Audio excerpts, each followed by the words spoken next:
जय श्री कृष्णा। आज हम गीतादान गुरुकुल ऑनलाइन क्लासेज में क्लास 12th आर्ट का राजनीति विज्ञान का जो भाग 2 है उसका अध्याय 14 जो हम संसद पढ़ रहे थे उसमें राज्यसभा को हम पढ़ रहे थे। तो राज्यसभा के व्यवस्था, संगठन और राज्यसभा के जो सदस्यों की योग्यताएं, निर्योग्यताएं और उसी तरह हम राज्यसभा के हैं जो सभापति और उपसभापति के कार्य पढ़े। आज हम पढ़ेंगे राज्यसभा की विशेष शक्तियां। तो अनुच्छेद 249 के अंतर्गत कौन सा अनुच्छेद 249 के तहत राज्यसभा को राज्य सूची के किसी भी विषय पर राष्ट्रीय हित में विधि निर्माण का अधिकार है। किसका है?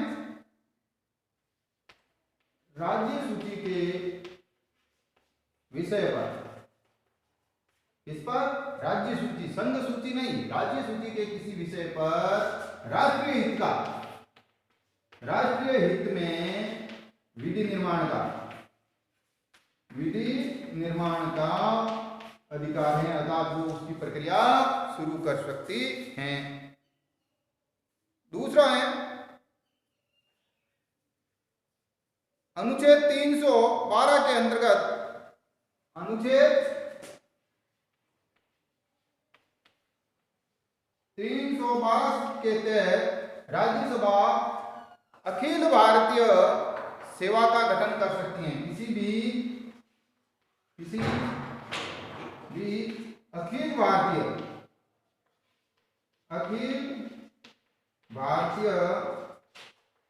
सेवा का गठन कर सकती हैं। ये राज्यसभा की विशेष शक्ति हैं। क्या है? विशेष शक्ति हैं। फिर है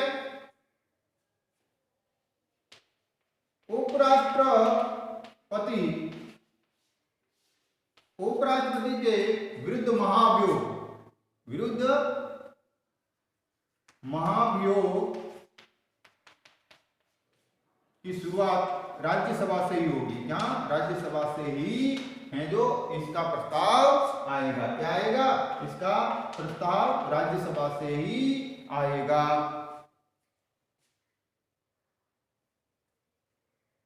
और राज्यसभा को राज्यों का सदन माना जाता है। राज्यसभा को राज्यों का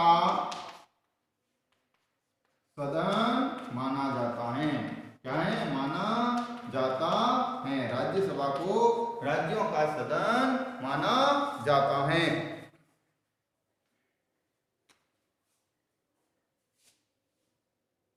अब है राज्यसभा की उपयोगिता। क्या है? राज्यसभा की उपयोगिता।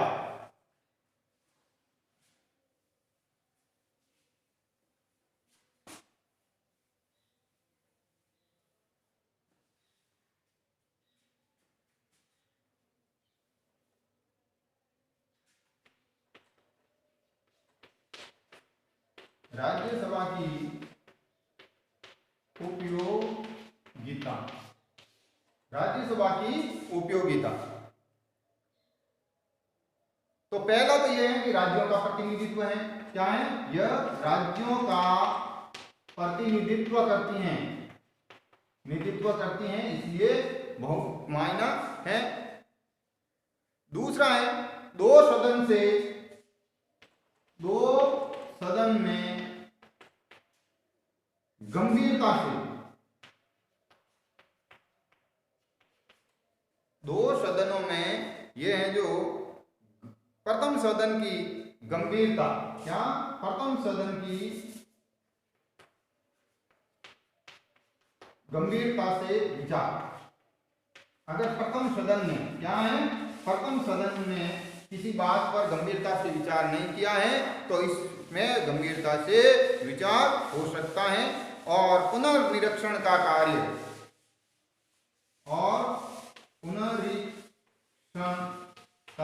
कार्य भी राज्यसभा करती है। प्रथम सदन, अगर लोकसभा की तरफ से कोई विधेयक है उसका ये पुनरीक्षण भी कर सकती हैं। फिर है विभिन्न क्षेत्र की प्रतिभाओं को, विभिन्न क्षेत्र की प्रतिभाओं को मौका या अवसर जैसे 12 सदस्यीय राष्ट्रपति की ओर से, ये राष्ट्रपति की ओर से 12 सदस्यीय विभिन्न हैं जो प्रतिभाओं का मौका देने का है।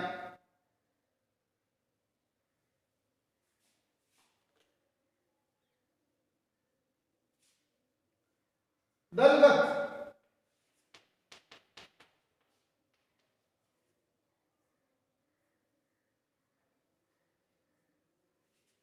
विचारधारा को रोकने का काम, क्या रोकने का कार्य। कैसे? अगर लोकसभा में किसी विशेष राजनीतिक दल का अगर बहुमत है और वो अपने हिसाब से कोई है जो विचारधाराओं से संबंधित विधियां निर्माण करती हैं तो राज्यसभा में रोक देती हैं। एक तो आपका ये राज्यसभा की उपयोगिता हो रहा है। आगे हम पढ़ेंगे संसदीय विशेषाधिकार। क्या? संसदीय विशेषाधिकार। संसद के क्या क्या विशेष अधिकार हैं?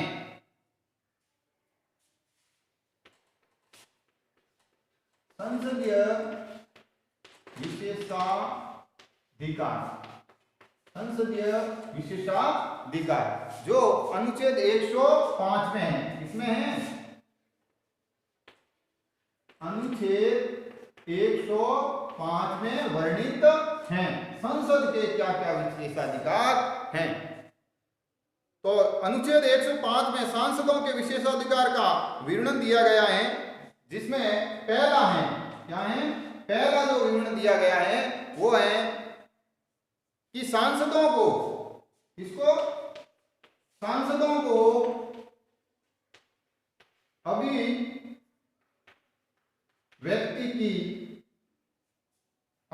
की पूर्ण स्वतंत्रता है। क्या है? पूर्ण स्वतंत्रता। उनके भी संसद के अंदर दिए गए वक्तव्य को किसी भी आधार पर है जो चैलेंज नहीं किया जा सकता है। और यहाँ पर सांसदों का मतलब है दोनों, लोकसभा और राज्यसभा। हम संसद के पढ़ रहे हैं, ना कि किसी एक सदन के विशेषाधिकार पढ़ रहे हैं। दूसरा है कि संसद के अंदर दिए गए वक्तव्य को, संसद के अंदर दिए गए वक्तव्य या कही गई बात को न्यायालय में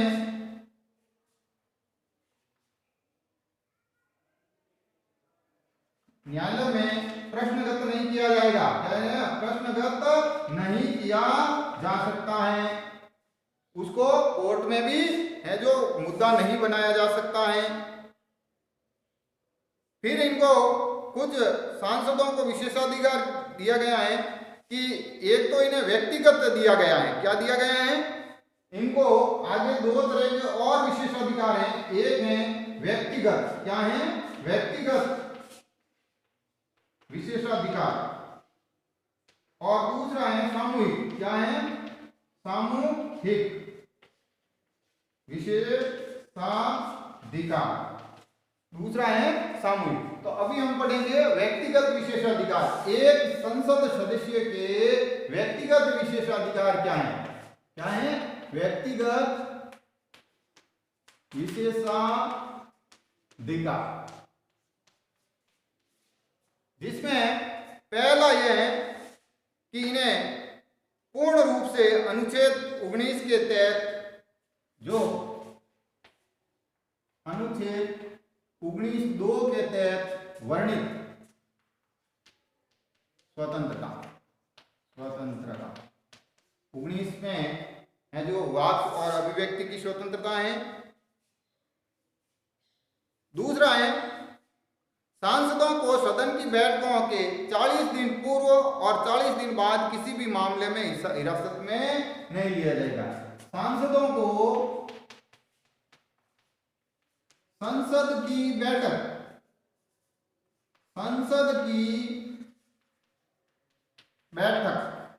यानी सत्र के 40 दिन पहले 40 दिन पहले और 40 दिन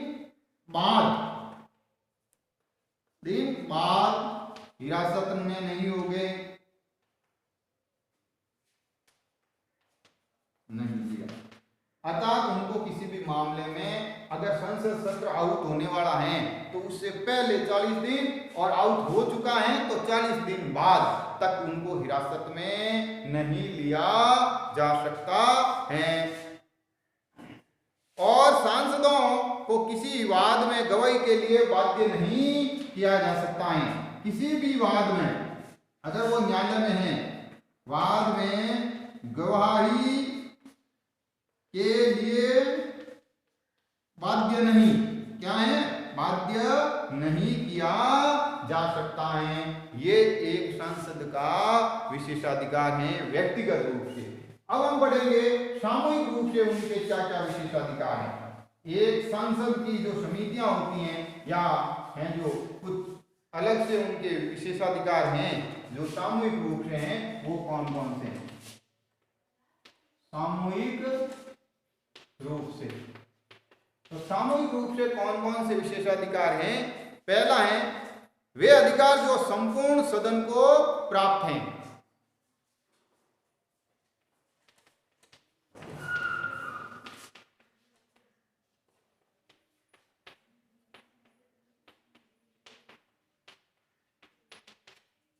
जो संपूर्ण सदन को प्राप्त हैं।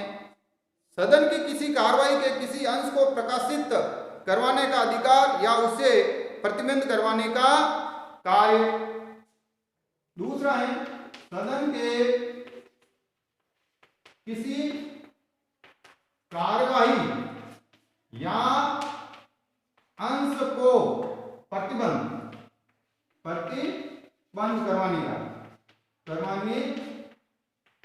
अर्थात सदन के दी गई वक्तव्यों में से उस संपूर्ण कार्रवाई का या उस व्यक्ति से संबंधित कोई भाग को वो मीडिया से रुकवा सकता है।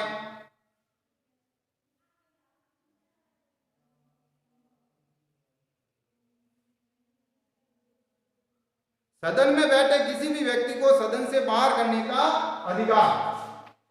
सदन में बैठे किसी व्यक्ति को बाहर करने का अधिकार।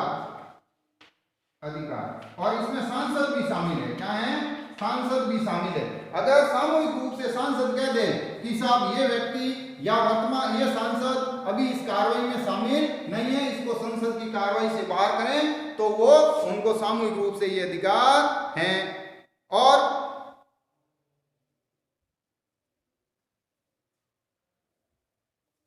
दूसरा है बाहरी व्यक्ति को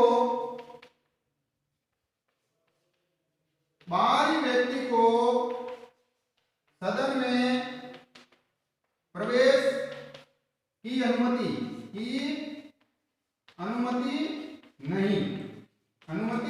नहीं, प्रवेश की अनुमति नहीं हो सकती है। फिर है